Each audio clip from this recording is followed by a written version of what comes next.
This one is called Nostalgia slash Space Travel. I can feel her. I want to be her in a way. I remember her so poignantly. She is just here, underneath my skin. I look at her and feel myself waver. I know her unquestionably, but I am a stranger to her. I cannot tell her how much I love her, how proud I am of her, how much I want to be inside her skin for just a moment longer, really take it all in, really remember, because I don't want to forget her along the way. I wish I could bring her with me, but I myself must go one day as well. There will be a time when I am a layer, a ring, an echo, just as she is now. I have found the hardest goodbye is to yourself. The person you have spent all of the time in your world with must die every few years. And the most consistent hello is the whisper of change, the gale force winds of transformation, carrying her and I farther and farther away, and even still, I'm splitting. I try to dance with the air, trust it all to catch me should I fall. Time spiraling out from center, we will meet again. I will miss you, hold you, be you. Until then. Processing time feels like space travel. Everything feels so far away and so incredibly close at the same time. The worlds I have crossed to get to today, the distances I have gone, I would be a stranger to who I was before.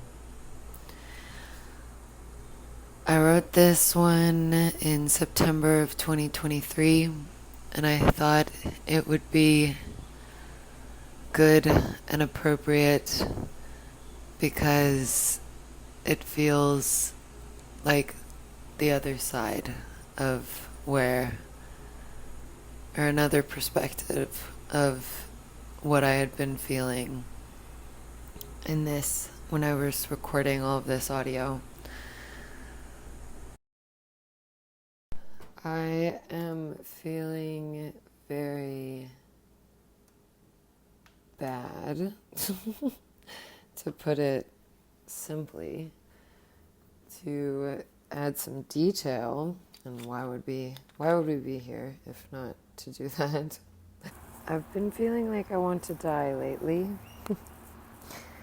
And I've had enough experience with this feeling to know that it doesn't actually mean that I want to die. It means that something in my life needs to change. It feels like I just want to give up on everything and everyone, every piece of who I am, every part of myself that feels like it gives meaning to myself. I want to throw it all away. I want to push it all away. Almost to see if it matters at all. If I matter at all. I feel like I am a burden to my friends or the people that I want to talk to. I don't feel like I can reach out to them because they're busy. But like I'm just so not feeling well. And so I've been not reaching out because I also don't want to be clingy or something. And I just feel like a burden. I feel like I can't talk about like feeling poorly, or like I feel like they don't have the time to take to listen. And I don't feel like I can talk to my family about this because it doesn't feel like they would understand. I also don't necessarily know if I even have the words to explain or to try and understand, which, like, maybe I can't even talk about it, and I'm just finding reasons in other people. I'm just finding excuses for why I haven't talked about it, reasons to be upset. Ooh. When I'm stressed and I don't feel good, I tend to self-isolate or isolate myself. Yeah. Which I saw someone say, your stress response is the opposite of your love language, and that makes a lot of sense because my love language is also quality time. If I'm not feeling good, I'm gonna be quiet. Connection has felt hard in general lately. Harder. A butterfly. And since connection is most important to me, it makes sense why I'm not feeling well. I'm also in my luteal phase, and I feel like that's when the heavy emotions or the heavy energy that seems to accompany my period starts to happen. We die a little death every month. I'll just try to explain what happened so maybe I can understand. So I had this plan for months of saving up some money at home for a few months and not trying to create a different job, because I could tell that I had grown out of my cruise ship job, and it felt like the time to finally push away from that. And that lasted I got home at Christmas and I left mid-May, so that's almost 6 months. And then I was gone for 2 or 3 weeks, and I went to Mexico. I hitchhiked across like the bottom left corner of the United States, the southwest, and to California, and then took a flight just down to the southernmost tip of the Baja Peninsula. The boats that I had worked on had worked there a lot. I felt comfortable there. I knew the area. It felt like a safe place to hang out for a while trying to find a boat that was leaving where I wanted to go.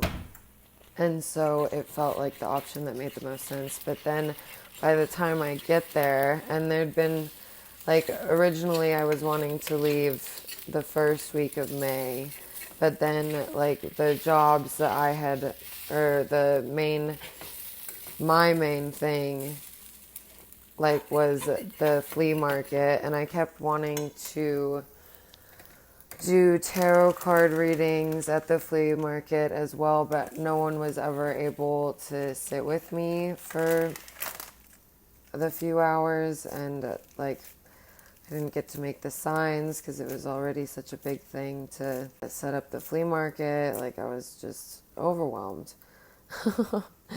And so there was this market that was supposed to happen the second Friday in May. And I was like, okay, bet. Like, I've had all these flea market booths on the weekends. Like, I've had practice. I've minimized it was made sense. And also, like, it was in Austin, and so there were going to be more young people there, and it was going to be at a bar, and so there was going to be people there just, like, hanging out. And so the tarot card reads, it seemed like that would have been the best time for them to start. Like, it all made sense why it was important and required staying for. So I didn't leave until that, but then that ended up getting canceled, which was crazy. And I didn't find out like till the day of. Yeah, that was confusing and upsetting. But so then I still just left like within the next few days, started hitchhiking west. And that was like a big emotional thing because like none of my family wanted me to go. They were all really scared. And now that all feels even more silly because of how it was fine. But it was a big emotional moment. And then I get to Mexico and it's just like, it was so hard to find the captains. Like, my host there was so sweet. Like, that was the main thing that made it, all of it, like, feel like it meant, like, it was good to go there. Like, how wonderful the experience with him and meeting his friends and the woman he was dating. Like, they were all just, like, such great people. And so that was a really good experience. But then it's so hard to find any of the captains. There's no, like, bar where they hang out. It's really a small marina, and nobody really anchors out because the waves are so bad at the tip of the peninsula. But if you went to a place like La Paz, which is like a 3-hour bus ride, maybe more, maybe about 5, up into the peninsula, up into the Sea of Cortez, nobody's crossing the Pacific from there, because then you have to go around the peninsula again. And so it's just like, okay, where do I go? Like, there's no one here, and I can't find them, even if they were here. And so I got in touch with this Norwegian couple on Facebook and was chatting with them, and they were leaving from Panama in late June. But they also required a lot more money than I had originally budgeted for, because when you're joining someone's personal boat, like hitchhiking, there's a varying, like, number of things that they could ask you to contribute for.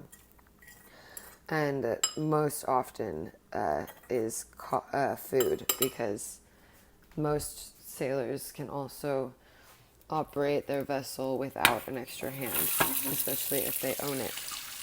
So they really don't need you.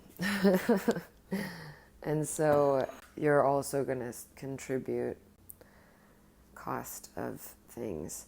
And I don't ever actually budget. I just kind of like think of how much I think things should cost, and then if it costs more than that, I don't do it. But this, since it was a new experience, like, I'm more open to changing my budget. And so I was like, okay, I will just get a contract with Lindblad really quick so I can save up money to go with the Norwegians. And so then Lindblad had a contract, like, we were setting everything up, and then I failed my drug test, which felt like only a matter of time. Like, and also, like, I knew I wanted to leave and everything like that, and so it made sense. But then that meant I couldn't save up the money in the amount of time that I needed to before I thought the Norwegians were leaving. But then they found out that their visa was going to take 4 to 6 weeks, and so I had extra time, and so then I still had unemployment, and so I could come home and collect on unemployment and just, like, hang out for a while. But now the Norwegians are saying they don't know if they're going to go at all. They're worried about the weather.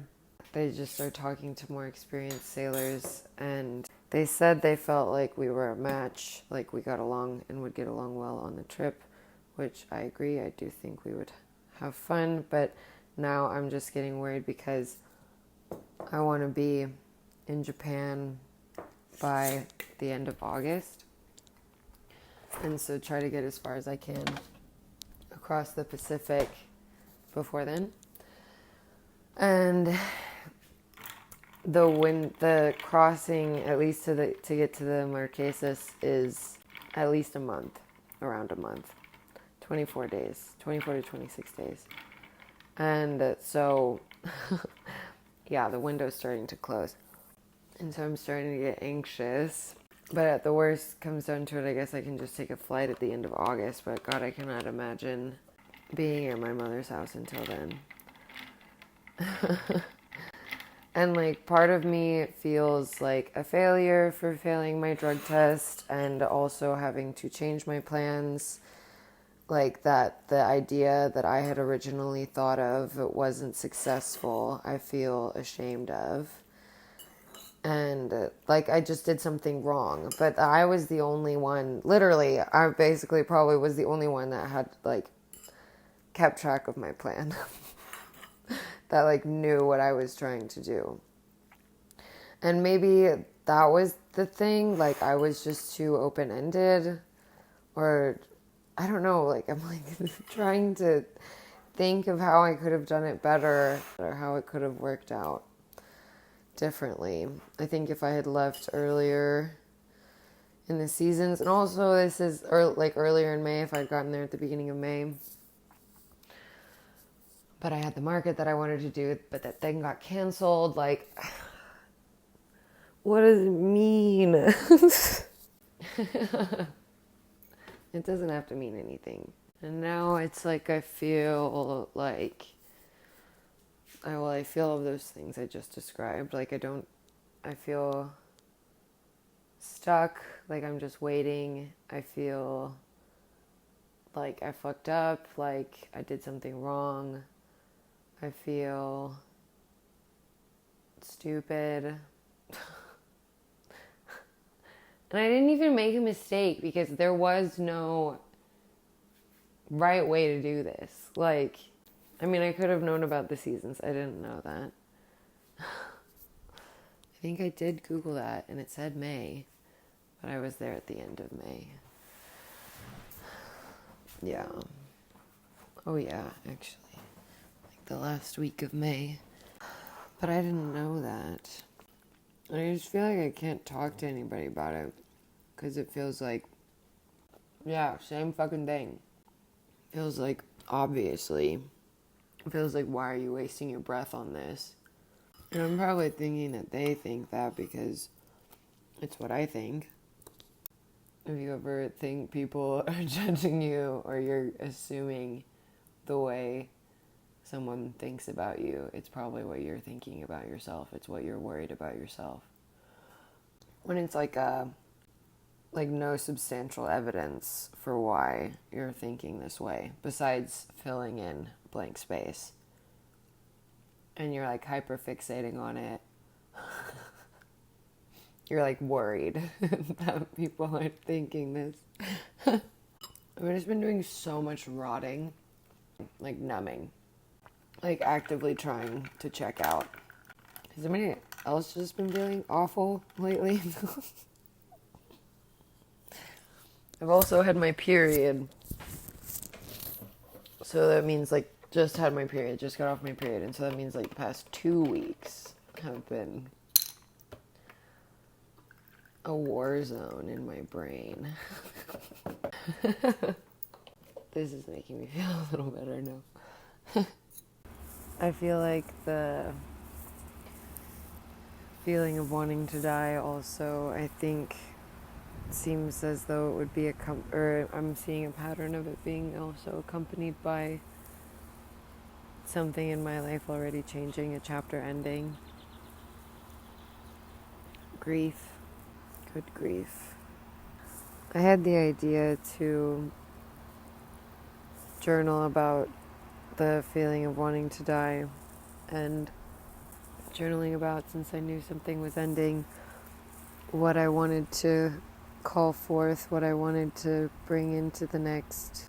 But I feel very much so more in a, and I guess this can be what I write down, but not this. Like I have been moving, I haven't found the next thing yet. I just don't feel good and I feel so lonely. And the voice in my head is really mean right now. Automatically assuming that the people I care about are thinking awful things about me. Or are as tired of me as I am. And maybe that's the issue, I'm tired of myself. I haven't gotten to live my life in a long time. This is kind of reminding me of that question, what could you do no matter what environment you're in? Like, what are you so about that's your purpose, that's your mission and everything? And like I heard of this guy that he was arrested for religious perjury or something like that. This is also in medieval times, I'm pretty sure. But he was like arrested for his writings, I think, that were like going against the church. And so then I think he spent like a lot of his life in prison, but he just kept studying what he was studying. Like he just did what he felt like he needed to do, even though he was in prison. And I'm assuming lived a still happy life. They found all his writings. I wish I remembered who this was. And so I'm trying to focus on doing that, those things that I enjoy doing no matter where I am. But I love people. I just don't really, I haven't gotten to spend time with my people, or like my kind of people. I love my family, but it's different. I thought I was ready for my journey to start. Maybe this is part of my journey. The tension of having to hold fast to what you want. This is making me want what I want more. Maybe I need to look at more of the ways I already have what I want. Focus on that more. And focus on the things that I want that I can already have. That makes sense.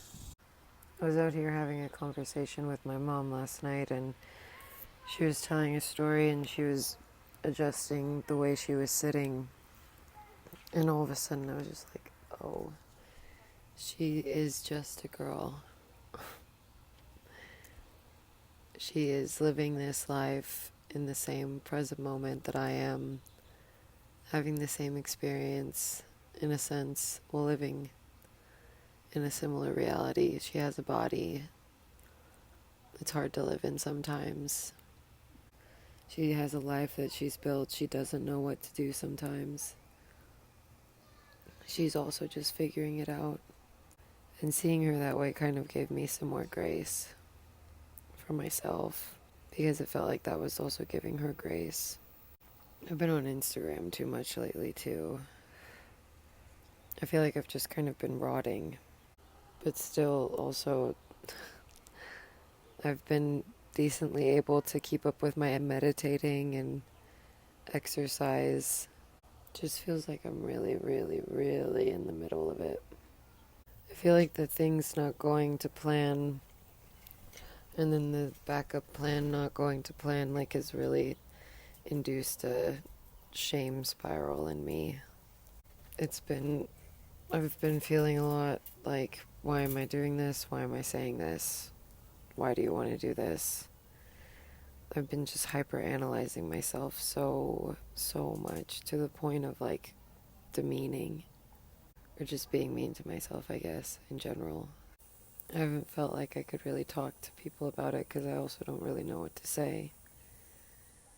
I just feel lonely, and it doesn't feel like there's anything I can really do about what's going on in my life or in the world.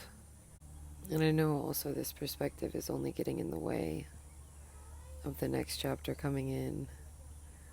But it's also like, it feels like that, and also I need grieving time. I can't find the balance between letting myself feel my feelings and getting stuck in them, but I also am not sure if I've really been letting myself feel my feelings. I feel like I've been doing a lot of numbing. I can feel myself like wanting to feel worse, like finding reasons to make myself feel bad, which just feels ridiculous. Life is hard enough as it is. Why do I want to add to it? Trying to like find things I did wrong. And I can feel like it might be coming from a place of like the pattern making part of our brain, of as in like the safety creating part of our brain, of like trying to find the pattern so that something bad doesn't happen again. But just because something bad has happened doesn't mean that something bad will happen again.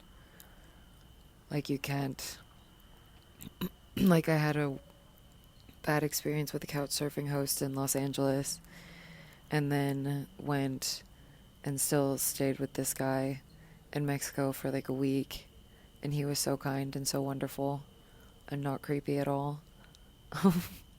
But if I had just let one bad stay with someone ruin the whole experience, then I wouldn't have gotten to have that wonderful experience. And the hitchhiking thing, like, I feel like really gave me a moment to test my skills where I'm at right now and kind of gain confidence in them again.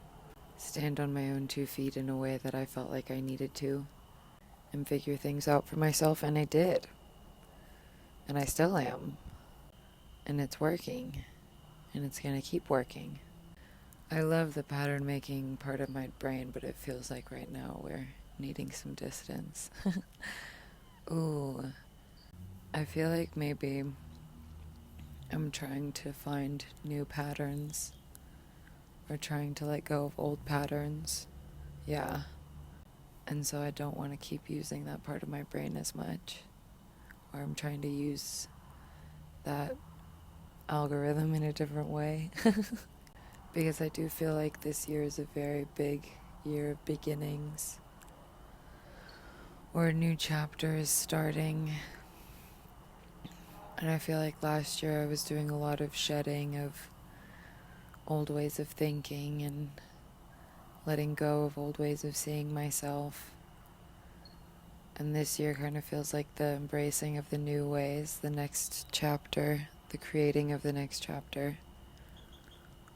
And now it's time to do that with the travel. That will be interesting. Either way, forward movement. Either way is information. Either way is information. None of it is good or bad. Either way, it's information, and you can change your mind at any time. If you don't know yet, it's not time to know yet. In the present moment, there's more for you to think about. In the present moment, there's more for you to attend to. In the present moment, what might you be avoiding by thinking in the past or in the future? Why can't you just be here now? If it's not working out, it's not meant for you. If something stops, it means it wasn't meant to work out. It's crazy how endings and beginnings feel so similar. Feels like I've just been in limbo space for the past year at least. What is it, May? Yeah. For the past year. We're figuring out what the door looks like as we're stepping through it. Still crossing the threshold. We're halfway through the year. 6 months. Soon it will be the summer solstice. Wow. Oh, wow. Last year I was in Latvia for the summer solstice. Last year, my dear friend from Latvia kind of kick-started me into making this podcast. She said, "It's time." You have the story. You can start telling it. And here we are, a year later. And now here we are today, and we are in Panama, creating the time, making sure we have the time to have all of these podcast episodes scheduled to be published while I'm away at sea without any Wi-Fi or any service, to make sure that I'm still committed to telling this story that I feel called to tell. Thank you, Yeva. It's interesting, all of the transformations we go through and how it really feels new and almost impossible every new season. But we always make it through, and we discover a new layer of ourselves, create a new perspective for us to live in every time, and we always make it through. I still offer my collages online. I don't think I'll be able to offer the tarot card readings and such for a while because I will not have reliable internet service. And so, unfortunately, that will be off the table. But this will still be happening, and I'll still be trying to keep in touch as much as I can. And I hope you all are riding the waves of change as smoothly as you can and giving yourself so much grace and allowing yourself to be, with a capital B, in the utmost honesty that you can. So much love to you.